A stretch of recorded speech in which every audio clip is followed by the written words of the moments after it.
Welcome back. Someone mentioned maybe doing a video on a live album, so I didn't know if I was going to do a countdown of my favorite live albums or whatever. I was going to focus on three, but I started thinking about it. I'm just going to focus on one awesome live album, and I'll probably do a couple more of these at some point.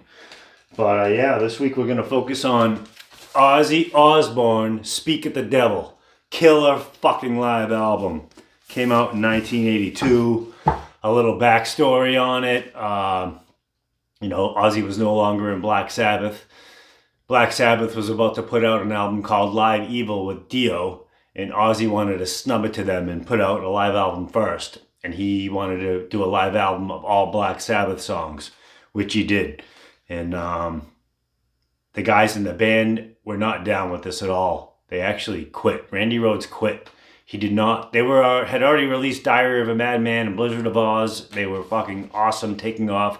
They did not see any reason at all to do an album of all Black Sabbath songs. At least Randy and Tommy Aldrich, the drummer.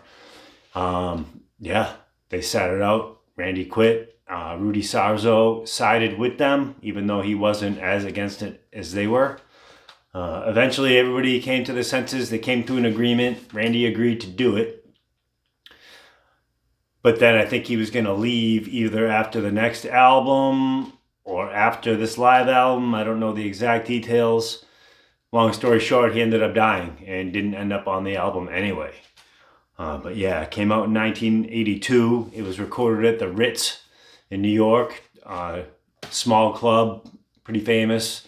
Only holds about 1,000 people. But they needed a guitarist. They didn't have one. They were looking around.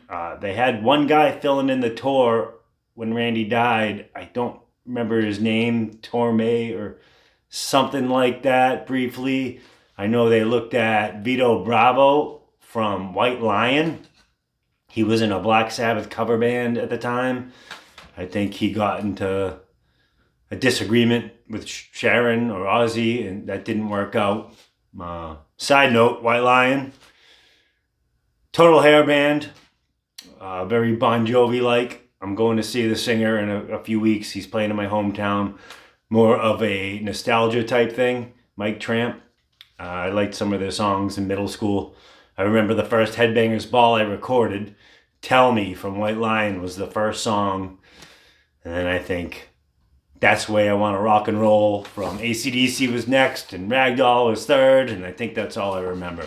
I must have watched that video 1,000 times back then. Where was I going with that? Oh, someone else, James Lamenzo from White Lion. You guys might know him. He played in Slash's Snake Pit. He's currently in Megadeth.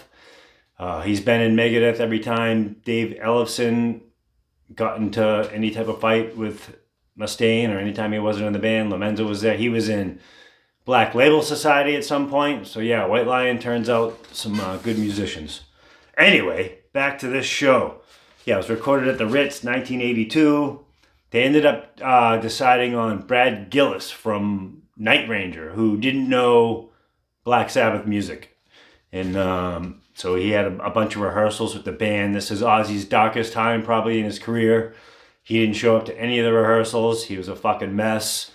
This is back when he was punching band members in the face and fucking beating up Sharon, killing the family pets, biting the heads off animals, all that shit. Going to jail. So they were practicing without him. I think Ozzy finally showed up before one of the shows for a sound check. And I think he sat on a chair and did the show, and he had notes because he couldn't remember the Black Sabbath lyrics. Yeah, it wasn't looking very good. Whoever produced the album decided he wanted to do one recording with no audience in case the shows didn't go very well. So they had that. They recorded 2 shows. I think most of this came from the second show. But yeah, good stuff. Brad Gillis, for not being a Sabbath fan, fucking killed it. It was just like a fresh take on all the Sabbath stuff. Ozzy sounded great. The whole band sounded great. I do think, but Ozzy was a mess for the actual shows. And like many live albums, I think it was touched up a little bit. I think there was a couple songs he might have had to record in the studio because he was just so fucked up, and it wouldn't have passed. And they just had the 2 nights they were picking the songs from. I think they use some of the music from that show they did with no audience, but most of it's live. It's a great live album. You'll be hard pressed to find a live album that isn't touched up in some way. And if the output is great, who gives a shit? I don't give a shit. But yeah, my favorite color combination is black and red. So right away, this album cover, I fucking love it. Always loved it. Probably my favorite Ozzy solo album cover. So cool. He's got the blood shit coming out of his mouth. I think it was raspberry jelly. It's got like runic scripting around here. I never knew what it said. I actually had to look it up before the video. It says, "Howdy.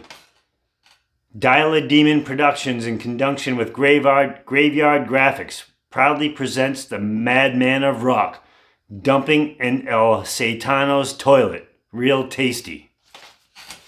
Take that for what it is. Inside, they get Ozzy with their midget. He used to come out during I think just the Diary of a Madman tour. And he would bring the band drinks and shit during the show.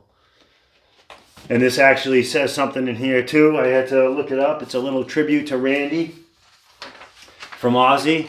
It says, a tribute to Randy. A tribute to Randy Rhoads, Axeman. That kid was my lifeline, you know?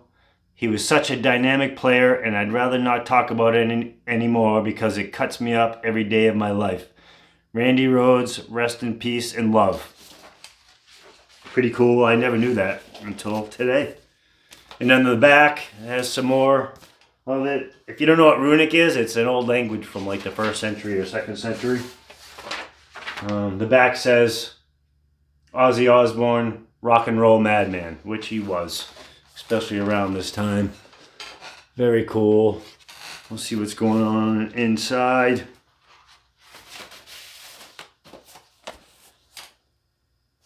Got the cool Ozzy bat. I might get that tattooed. I got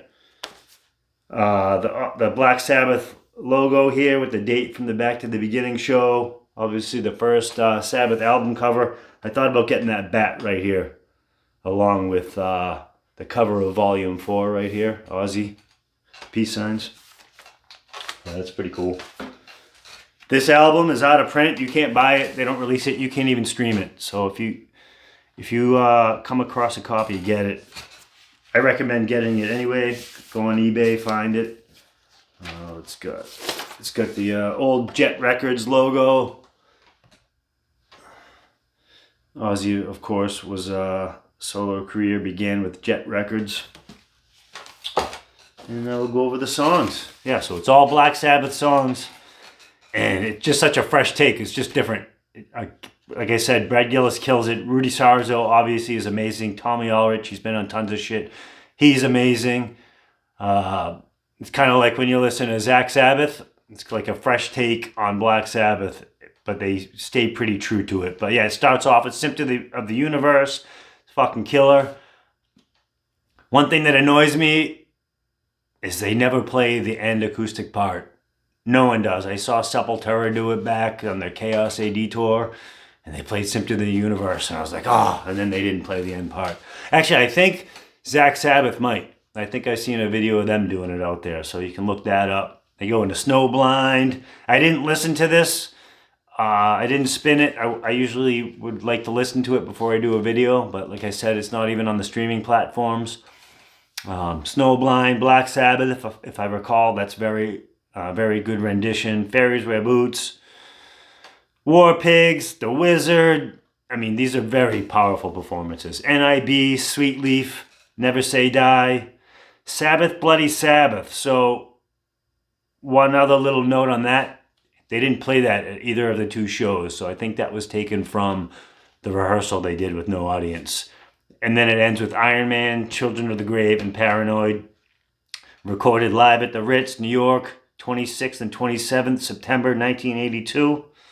Again, great live record. If you get a chance, pick it up. Speak of the fucking devil. Rest in peace, Ozzy. I miss you. The world misses you. Fucking legend. Until next time, go Pats.